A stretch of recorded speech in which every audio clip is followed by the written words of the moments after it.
Welcome to ട്രൈഡൂട്ട്. നമുക്ക് ഇന്നത്തെ US ഓയിലിന്റെ price movement analysis ഒന്ന് നോക്കാം.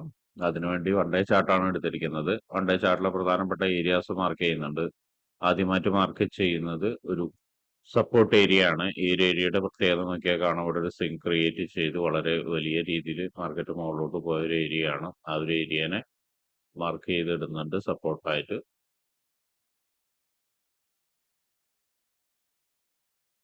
അതുപോലെ നോക്കിയാൽ കാണാം, ഈ ഒരു ലെവല് വലിയ രീതിയിലുള്ള ഒരു സപ്പോർട്ട് ഏരിയ ആണ്. ഇവിടെ നിന്നൊരു ഡിമാൻഡ് ക്രിയേറ്റ് ചെയ്ത് മുകളിലോട്ട് പോയതാണ്. അതിന്റെ മുകളിൽ ഒരു FEGയും കൂടി ഉണ്ട്, അതിനും കൂടി ചേർത്ത് വരയ്ക്കുന്നുണ്ട്.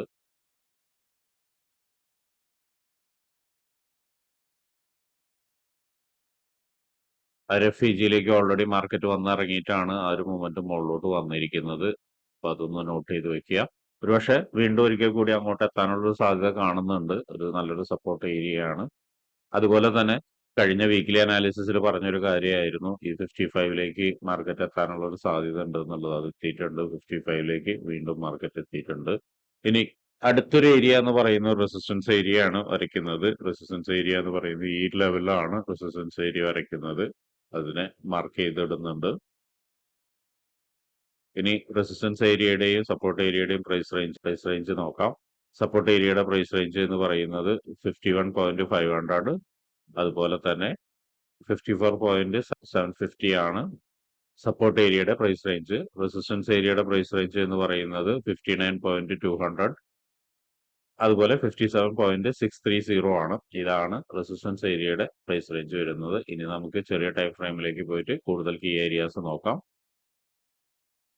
1 അവറിലേക്ക് വരുന്ന സമയത്ത് ഇവിടെ ഒരു നല്ലൊരു റെസിസ്റ്റൻസ് ലെവൽ ഉണ്ട്. അവിടെയാണ് മാർക്കറ്റ് വന്ന് ഇപ്പോൾ ടച്ച് ചെയ്ത് നിൽക്കുന്നത്. ആ ലെവലിനെ ഒന്ന് മാർക്ക് ചെയ്തിടാം. ആ ലെവലിന്റെ പ്രൈസ് റേഞ്ച് 56.800, അതുപോലെ 56.130 ആണ് വരുന്നത്. ചെറിയ മാറ്റങ്ങൾ അങ്ങോട്ടും ഇങ്ങോട്ടും വരാം. വളരെ പോയിന്റുകളുടെ മാറ്റങ്ങൾ വരാം. അത് നിങ്ങൾ വരയ്ക്കുമ്പോൾ അത് അഡ്ജസ്റ്റ് ചെയ്ത് വരയ്ക്കുക. അതുപോലെ തന്നെ ശ്രദ്ധിക്കേണ്ട മറ്റൊരു കാര്യം, ഇവിടെ വലിയൊരു വീഴ്ച വന്ന ഒരു ക്യാൻഡിൽ ഉണ്ട്. ആ ഒരു ക്യാൻഡിലിനും കൂടി മാർക്ക് ചെയ്തിടുന്നുണ്ട്. അതൊരു FEG ആണ്. ആ ഒരു FEG ക്യാൻഡിലിനും കൂടി മാർക്ക് ചെയ്തിടുന്നുണ്ട്. FEGയുടെ പ്രൈസ് റേഞ്ച് എന്ന് പറയുന്നത് 57.600, അതുപോലെ തന്നെ 56.300 ആണ് FEGയുടെ പ്രൈസ് റേഞ്ച് എന്ന് പറയുന്നത്. അതൊന്ന് നോട്ട് ചെയ്ത് വെക്കുക.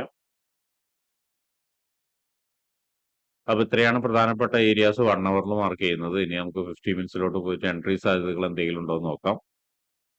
50 മിനിറ്റ്സിലോട്ട് വരുന്ന സമയത്ത് മാർക്കറ്റ് നല്ലൊരു കൺസോളേഷൻ ലെവലാണ് നിൽക്കുന്നത്. നോക്കിയാൽ കാണാം, മുകളിൽ നിന്നും താഴോട്ട് നിന്നും ഒരു നല്ലൊരു മൂവ്മെന്റ് കിട്ടാതെ ഇങ്ങനെ നിൽക്കുന്നതാണ് 50 മിനിറ്റ്സിൽ കാണുന്നത്. 50 മിനിറ്റ്സിൽ ഒരു എൻട്രി സാധ്യത എന്ന് പറയുന്നത് ഈ ഒരു ലെവല് താഴോട്ടേക്ക് ബ്രേക്ക് ചെയ്ത് നല്ലൊരു ക്യാൻഡിൽ ബ്രേക്ക് ചെയ്ത് ഒരു വീക്ക് റീടെസ്റ്റ് വരികയാണെങ്കിൽ ശ്രദ്ധിക്കണം. വീക്ക് റീടെസ്റ്റ് വരികയാണെങ്കിൽ മാത്രം ഇവിടെ നിന്നൊരു എൻട്രി എടുക്കാം. ആ ഒരു എൻട്രി സെൽ എൻട്രി ഈ ലെവൽ വരെ, അതായത് നമ്മൾ നേരത്തെ വരച്ചിരിക്കുന്ന ഹയർ ടൈം ഫ്രെയിമിന്റെ FEG ലെവൽ വരെ എടുക്കാവുന്നതാണ്. അതുപോലെ തന്നെ മുകളിലോട്ട് പോകുമ്പോൾ ശ്രദ്ധിക്കേണ്ട ഒരു കാര്യം, ഒരുപക്ഷെ ഈ ഒരു ലെവൽ ബ്രേക്ക് ചെയ്ത്, അതായത് ഈ ഒരു ഹൈനെ ബ്രേക്ക് ചെയ്തിട്ട് വീണ്ടും ഒരുപക്ഷെ മാർക്കറ്റ് താഴോട്ടേക്ക് ഇറങ്ങാനുള്ള സാധ്യത ഉണ്ട്. അങ്ങനെയാണെങ്കിൽ ഇവിടെ നിന്ന് വീണ്ടും ഒരു നല്ലൊരു ക്യാൻഡിൽ പ്രഷർ കിട്ടുകയാണ്, അല്ലെങ്കിൽ ഒരു പാറ്റേൺ കിട്ടുകയാണെങ്കിൽ വീണ്ടും ഒരു സെൽ എൻട്രി നമുക്ക് ഇവിടെ വരെ നോക്കാം. ബൈ എൻട്രിക്ക് നോക്കുന്ന സമയത്ത് ശ്രദ്ധിക്കേണ്ട കാര്യം എന്താണെന്ന് വെച്ചിട്ടുണ്ടെങ്കിൽ, കീ ഏരിയാസ് തൊട്ടടുത്തുണ്ട്. വലിയ കീ ഏരിയാസ് ആണ്. അപ്പൊ നല്ലൊരു കൺഫർമേഷൻ കിട്ടാതെ ബൈ എൻട്രിയിലേക്ക് നോക്കാതിരിക്കുന്നതാണ് നല്ലത്. അപ്പൊ അതൊന്ന് ഓർമ്മയിൽ വെക്കുക. പിന്നെ മറ്റൊരു കാര്യം എന്ന് പറഞ്ഞാല്, മാർക്കറ്റ് ഒരുപക്ഷെ ഈ ഒരു ലെവല്, അതായത് നമ്മുടെ ഈ FEG ലെവലിൽ നിന്ന് ചിലപ്പോൾ കുറച്ചും കൂടി ഒന്ന് താഴോട്ടേക്ക് ഇറങ്ങി, അവിടെ ഒരു ലോ ഉണ്ട്. നമ്മൾ നേരത്തെ വരച്ചിരിക്കുന്ന ഈ ഒരു ഏരിയക്ക് ഒരു ലോ ഉണ്ട്. ആ ലോയിനെ ബ്രേക്ക് ചെയ്ത് ഒരുപക്ഷെ താഴോട്ടേക്ക് ഇറങ്ങി കഴിഞ്ഞതിന് ശേഷം വീണ്ടും ഒരിക്കൽ കൂടി മുകളിലോട്ട് ഒരു പുഷ് വരാൻ സാധ്യതയുണ്ട്. അങ്ങനെയാണെങ്കിൽ ഈ ഒരു ലെവല്, അതായത് ഇവിടേക്കൊക്കെ വരുന്ന സമയത്ത് വീണ്ടും താഴോട്ടേക്ക് തന്നെ ഇറങ്ങി വരാം. അതൊന്ന് ഓർമ്മയിൽ വെക്കുക. അതുപോലെ തന്നെ ഇവിടെ ഇത് ഇറങ്ങി വരിക എന്ന് പറഞ്ഞാൽ ഒരു വീക്ക് റീടെസ്റ്റ് ആണെങ്കിലോ വരാൻ സാധ്യത, അല്ലെങ്കിൽ സ്ട്രോങ് റീടെസ്റ്റ് ആണെങ്കിൽ ഒന്ന് മുകളിലേക്ക് പോയിട്ട് വീണ്ടും ഒരിക്കൽ കൂടി താഴോട്ടേക്ക് ഇറങ്ങിയിട്ട് ആയിരിക്കും മാർക്കറ്റ് മുകളിലോട്ട് കയറി പോവുക. അപ്പൊ അതൊന്ന് നോട്ട് ചെയ്ത് വെക്കുക. പിന്നെ മറ്റൊരു സാധ്യത എന്ന് പറയുന്നത്, ഇത് നേരത്തെ പറഞ്ഞ പോലെ FEGയിൽ നിന്ന് കുറച്ച് മുകളിലോട്ട് പോയി കഴിഞ്ഞാൽ നോക്കിയാൽ കാണാം, നമ്മൾ നേരത്തെ വരച്ചിരിക്കുന്ന ഒരു റെസിസ്റ്റൻസ് ഏരിയ, അതായത് ഹയർ ടൈം ഫ്രെയിമിന്റെ റെസിസ്റ്റൻസ് ഏരിയയിലേക്ക് വന്നു കഴിഞ്ഞിട്ട് ചിലപ്പോൾ മാർക്കറ്റ് വീണ്ടും അവിടെ നിന്ന് താഴോട്ടേക്ക് ഇറങ്ങാം. അപ്പൊ ഈ ഏരിയാസിലേക്കൊക്കെ വരുന്ന സമയത്ത് മാർക്കറ്റ് എങ്ങനെ ബിഹേവ് ചെയ്യുന്നു എന്നുള്ളത് നോക്കിയതിന് ശേഷം മാത്രം ട്രേഡ് എടുക്കാൻ ശ്രമിക്കുക.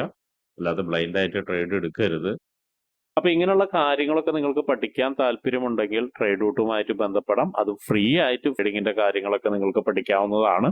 അതിനു വേണ്ടിയിട്ട് ഈ വീഡിയോയുടെ ഡിസ്ക്രിപ്ഷനിൽ ഒരു ഗൂഗിൾ ഫോം കൊടുത്തിട്ടുണ്ട്. ആ ഗൂഗിൾ ഫോം കൃത്യമായി വായിച്ച് അതിലുള്ള കണ്ടീഷൻസ് ഒക്കെ ഓക്കെ ആണെങ്കിൽ മാത്രം ഫിൽ ചെയ്യുക. അതോടൊപ്പം തന്നെ ഡിസ്ക്രിപ്ഷനിലുള്ള വാട്സപ്പ് ചാനലിൽ നിങ്ങൾക്ക് ജോയിൻ ചെയ്യാവുന്നതാണ്. അവിടെ ട്രേഡ് റൂട്ടിന്റെ അപ്ഡേറ്റ്സ് ലഭിക്കുന്നതാണ്. അപ്പോൾ എല്ലാവർക്കും ഇന്നൊരു പ്രോഫിറ്റബിൾ ഡേ ആവട്ടെ എന്ന് ആശംസിക്കുന്നു.